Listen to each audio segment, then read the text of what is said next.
Hi, my name is Sarah Marriott. I'll be talking about the play Iphigenia in Tauris and how it compares to the book that we are reading, Refraining and Organization. There are a couple of different versions, I'll say, to the play that the professor has sent us. He sent us some in different languages. He sent us an outline of it. He sent us one that was in English, and I decided to go and look at two of them actually, the one that we had to watch on the Met that was about 2 hours long, and the other one which was like an hour and a half long, which was the English version. I decided to speak about the English version with you guys just because that one a little bit helped me more to understand what was going on along with except for the other one, which had the subtitles along with the play. The English one was a little bit better for me. First of all, I'll start by speaking on how the play actually had organizational features and structural features along with a whole entire come together to make the play one from a refrain and organization point of view. There's two things that I'll be speaking about, and that is the exact internal meaning and symbolic meaning of the play, and there is the whole structure of the play, like the behind the scenes things. When it comes to the behind the scenes, as far as hiring, as far as planning, as far as the organizational perspective of it, that part has a big part to do with when it comes to creating theater, when it comes to doing a play.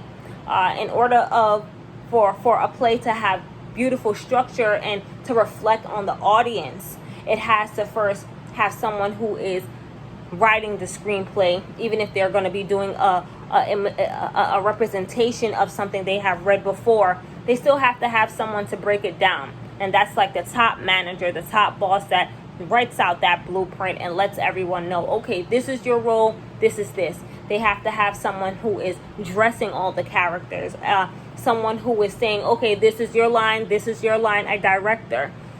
There's a lot of parts that go into actually making a play presentable for not only the people that are in the play, but for, like I said, the audience that's going to be watching the play. Without that structure, then you really wouldn't see a perfect play or a good play in order to, to receive or give that message that the play is supposed to be about. In this case, Iphigenia in Tauris, like I said, I had watched the English version. In this case, it's basically about a woman. I forgot her name, or I say it wrong.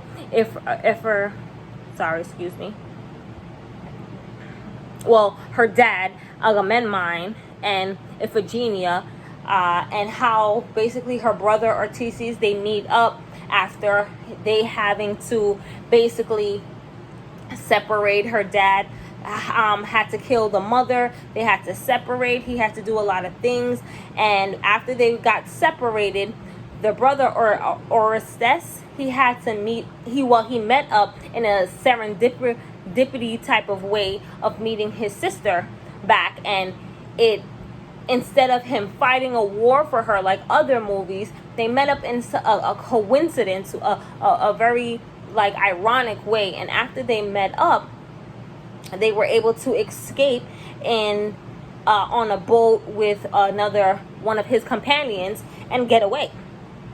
The play itself is a great play. Well, I enjoyed it personally because it had a lot of culture, and that's another thing we'll be talking about: culture, meaning, symbolic, mythical, rituals, things like that. So that's more in the play as far as the structural and organization part, which is outside of the play. So the organizational part within the play, apart from actors, clothing, things like that, the part from inside of the play had rituals as far as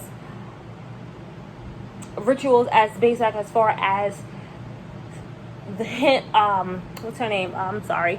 Iphigenia being able to take her brother and say, okay, I'm gonna have a ritual of cleansing him before I actually kill him And because of rituals, she was able to escape with her brother.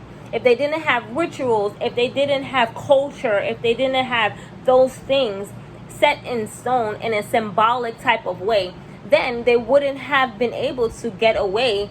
And because the king who she was working for at the time, he respected that, and he respected the gods, and not in order to chase after them. I feel like the play itself, it shows a lot of culture. Like I said, it shows a lot of symbolics, it shows a lot of rituals, it shows a lot of how back in sexism, it shows a lot how back in the day,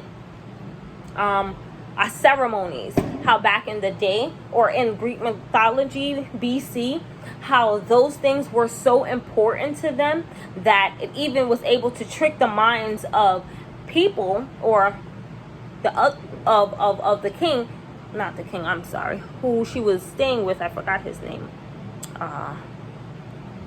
He was accompanied by Panatus, who she was being the priestess for, basically, in his castle, how she was able to trick him. And without those ceremonies and those rituals, they wouldn't have gotten away. I look at this book and the play and how they connect in a very spiritual type of way, because it shows great organizational skills, as far as, like I said, inside of the play itself and outside of the play, as far as setting up and as far as inside, and all the meanings that everything comes together with her meeting with her brother, the serendipity of it all, just the whole entire play and how everything is conducted has to do with organization, refraining, business, structure. It all kind of entwines to be able to have a feature to be able to present to everybody. So that's how I feel. Thank you.